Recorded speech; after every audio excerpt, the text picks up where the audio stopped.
కొమరం భీం ఆసిఫాబాద్ జిల్లా రెబ్బన మండల పరిధిలోని సోనాపూర్లో భూములు ఇళ్లు కోల్పోయిన వారు ప్రభుత్వం నష్టపరిహారం ఇవ్వాలని కోరుతున్నారు. గ్రామంలో మొత్తం 80 కుటుంబాలు నివసిస్తుండగా సింగరేణి యాజమాన్యం భూసేకరణ ప్రక్రియ పూర్తి చేసి ఎకరానికి 7,50,000 పరిహారంగా ఇవ్వాలని నిర్ణయించింది.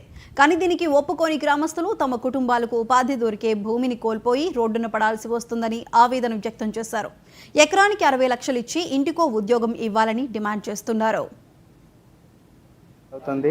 దాంట్లో మా భూములు పోతున్నాయి, ఇండ్లు పోతున్నాయి, సర్వం కోల్పోతున్నాం. కాబట్టి మాకు సింగరేణిలో పర్మనెంట్ ఉద్యోగం ఇచ్చి మా భూములు తీసుకునే ప్రయత్నం చేయాలి ప్రభుత్వం కానీ సింగరేణి వాళ్ళు కానీ.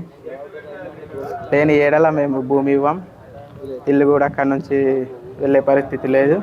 మేము పూర్తిగా ఉపాధి కోల్పోతున్నాం. కాబట్టి మాకు ఏదన్నా ఉపాధి చూపించి అక్కడి నుంచి షిఫ్ట్ చేసే ప్రయత్నం చేయాలి. సోనాపూర్ గ్రామం సింగరేణిలో ముంపుకు గురవుతుంది. దాంట్లో మా భూములు పోతున్నాయి, ఇండ్లు పోతున్నాయి, సర్వం కోల్పోతున్నాం. కాబట్టి మాకు సింగరేణిలో పర్మనెంట్ ఉద్యోగం ఇచ్చి మా భూములు తీసుకునే ప్రయత్నం చేయాలి ప్రభుత్వం కానీ సింగరేణి వాళ్ళు కానీ. లేని ఏడల మేము భూమి ఇవ్వం, ఇల్లు కూడా అక్కడి నుంచి వెళ్ళే పరిస్థితి లేదు. మేము పూర్తిగా ఉపాధి కోల్పోతున్నాం. కాబట్టి మాకు ఏదన్నా ఉపాధి చూపించి అక్కడి నుంచి